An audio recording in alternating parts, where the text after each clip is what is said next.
bit of wisdom that was passed down to me. You know, we can be critical of different figures, but Sam Marcy, an important leader of communism in the post-war years, he would often talk about how at the anti-war protests that happened during the 1960s, where you'd have hundreds of thousands of people marching against the Vietnam War, there'd be these beautiful puppets that they would build. They'd have puppets of, you know, Richard Nixon with his money or whatever. They'd have puppets of the heroic Vietnamese people fighting for their liberation, these beautiful puppets.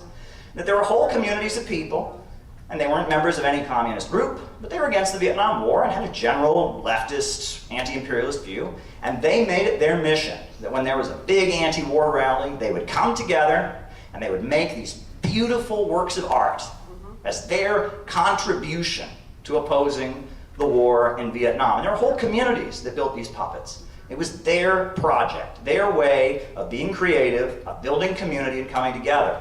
And there were couples who met each other through the process of making those puppets, and a couple of years later they were there making the puppets with their little kids that they had just had. And there were whole communities of people, and they made it their mission. This is something that we can do.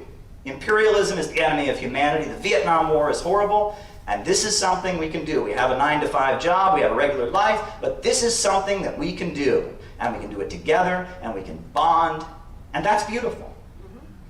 And what Sam Marcy would tell his followers is that that community that built those puppets, that's 1,000 times more valuable than some kid who thinks he's Lenin.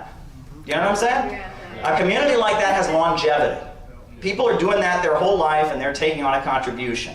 And that you know, if you've been doing this as long as I have, which is, you know, not that long, relatively speaking, but you realize that there are some people who come around and they see that they don't get the immediate result that they want. They see that they don't, you know, they don't fulfill their dictator fantasy that they have. You know, they see that they, you know, they see that this isn't exactly the way they want to resolve their parental issues or whatever, and then they go away after a year. They go away after a year. For a year, they know more than everybody. No one knows anything better. They can debate everybody, but they're gone. But those people who came together to build the puppets and build community around it and learn to work together, they keep going. And generation after generation, year after year, they build those puppets.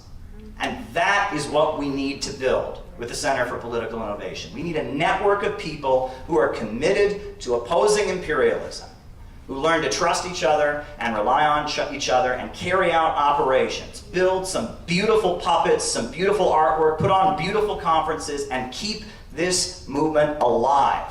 That is what we need to build. We need a network of people who love each other and trust each other and can work together and can serve the purpose of representing the anti-imperialist movement in America. That is what we need, and that is what I want us to build with the Center for Political Innovation.